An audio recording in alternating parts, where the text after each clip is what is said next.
Despite the best efforts of the national media jabroni haircuts, did you hear that the Falcons have 92,000 COVID positives? Okay, so Vikings, Falcons seems to be on as of right now, Sunday noon, historic U.S. Bank Stadium. Vikings obviously are better than their 1-4 record suggests. This is supposed to be the Treadwell revenge game. Man, not so much. And also Dan Quinn fired, Thomas Dimitroff fired.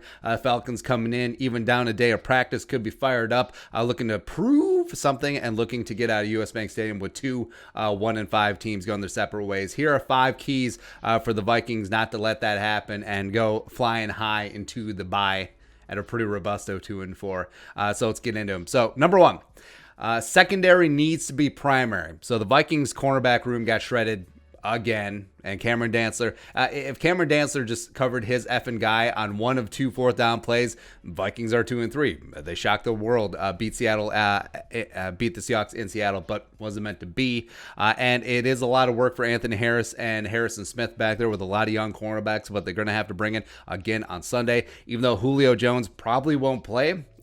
He's missed the last couple weeks. He didn't practice again Wednesday with that hamstring. I mean, the rest of the Atlanta passing game is legit. So Calvin Ridley is on one. He's got 29 catches for 485 and 4 touchdowns on 45 targets, by far leading the team in targets. Russell Gage is a nice wide receiver 3, stepping up, 21 catches, 224 and a touchdown on 31 targets. Todd Gurley apparently is not as deceased as we thought that everyone thought that he was, but I don't know. And then also tight end Hayden Hurst is pretty damn good despite being 74 years old. And also, remember what happened Vikings against tight ends, week 2, Mo Alley Cox, never heard of him, completely tore up the Vikings secondary. Jonnu Smith, week 4, Will Dissly, week 5. So the Vikings secondary is going to have to bring it against these Atlanta pass catchers. Next up, key number 2 for the Vikings not to suck on Sunday, suffering SACKATASH.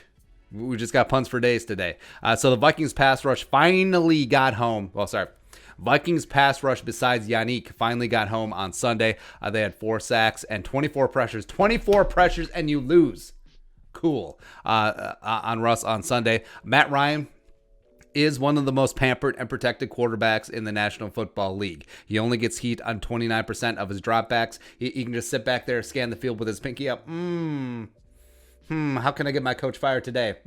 Tackles Jake Matthews and Caleb McGarry are pretty damn legit. Center Alex Mack, the secret world of Alex Mack, of course, is the ageless wonder in the middle. Weak spots, if there are one, is the guard. So left guard, James Carpenter, formerly of the Seahawks. Well, the Jets too, I think. Then also right guard Chris Lindstrom, who is really good, but has been getting off quite a few pressures this year. So far, they've combined for 19 pressures and 3 sacks on the season. That's where you have to attack. Look for a lot more double A gap mug looks, especially on third down, as well as free James Lynch. Play him more than 8 damn snaps. Can the kid get at least 20, 25 snaps? Can he do that? Because you want to add, put some pressure against the guards, put him at 3-tech, let him rock and roll. Let's go. Woo! Next up, key number 3 for the Vikings to get out of U.S. Bank Stadium with a win on Sunday.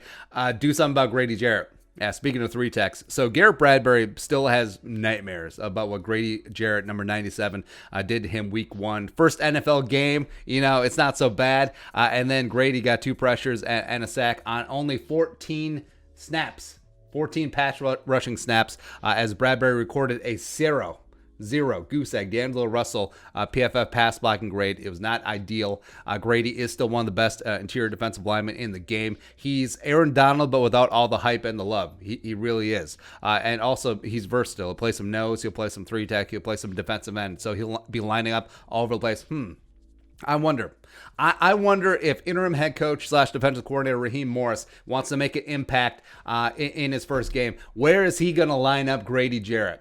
Right over Drew Samia's mug. So look for Grady Jarrett to be over right guard quite a bit on Sunday. They're going to have to do a lot. Double him, triple him, give Samia help. They're just going to have to.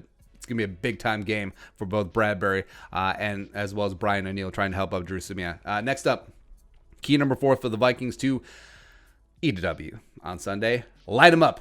Light up that Atlanta secondary because Atlanta secondaries is straight trash. Because, we Vikings fans, we know a bad secondary. Atlanta secondary is bad. Basically, it's the Vikings secondary without Harrison Smith. So Atlanta is 31st in the NFL in passing yards allowed. The 31st in net yards per attempt at 8 yards per attempt.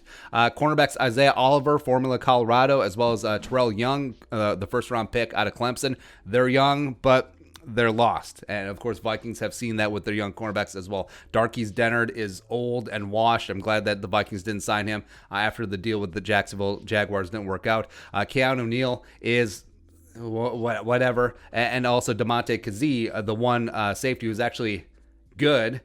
He's out for the season. He popped his Achilles Monday night against the Packers. So Kirk, light them up. Thielen, FU revenge tour continues. Justin Jefferson, get back to being Jefferson after a down game against Seattle. Irv Smith Jr. Hello.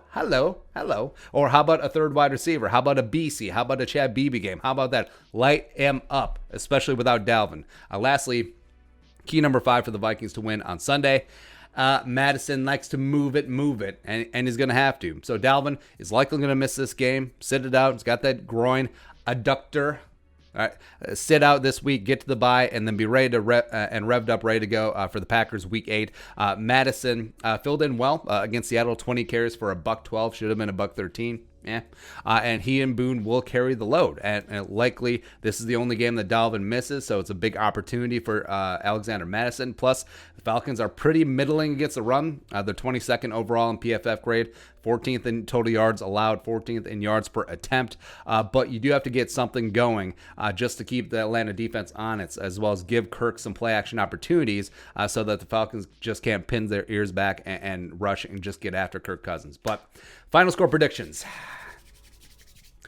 I think it's another shootout. I think it's another one of those games. I think that both quarterbacks are able to get after the other team's respective secondaries. But I think the Vikings do come out on top. I think Justin Jefferson has a monster rebound game.